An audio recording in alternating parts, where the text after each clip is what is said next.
Now that the integration is complete, we need to test the form to make sure the leads are going to feed into the CRM system exactly the way we want them to.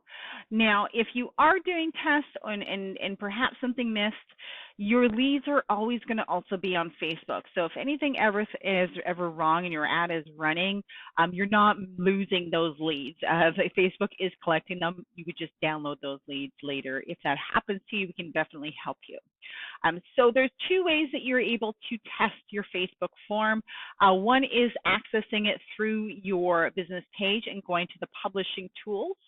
And then from the publishing tools, if you're not seeing it at the top here, it might be in the drop down. But from the publishing tools, you're then going to go into your forms library.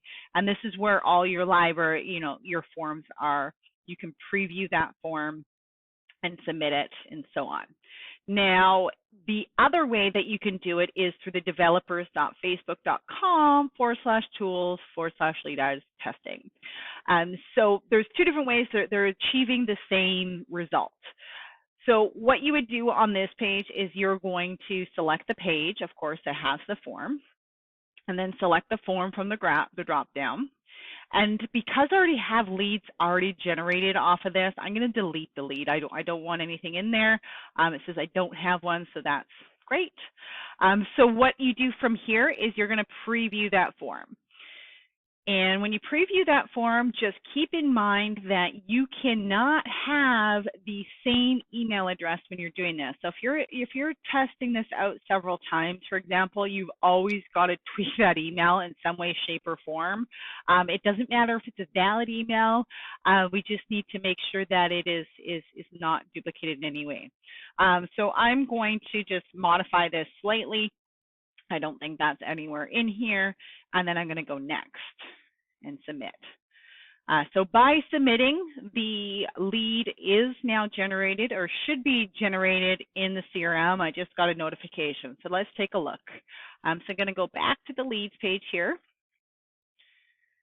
And we're going to see that that lead has been created. So right away, we can see that the email is valid. Okay, that's because an email, as soon as that lead registered, got information from you. So you can see that the account activation email was sent and the first batch of listings has also been sent. So this can be crazy fast, like instant. We then have the tag ad. So you remember, not the tag ad, but the tag itself added. So we have Facebook ads, Mississauga buyers. We have that lead type home buyer, Facebook. We see that they're set up to receive listings. So the minimum right here is 1 million, and there's one safe search. So if I click on this lead, we can look at things a little bit more in detail. So if we go down here, we can see the criteria, of course, right? So we can edit that criteria. We can see all the property types. It's basic, fairly straightforward as to what these people are receiving in there, and the emails have gone out. So because the email delivered right away, the email address is marked as valid in the system. If it bounces back, it would be marked as red and invalid in there. But both of those have been sent essentially immediately after.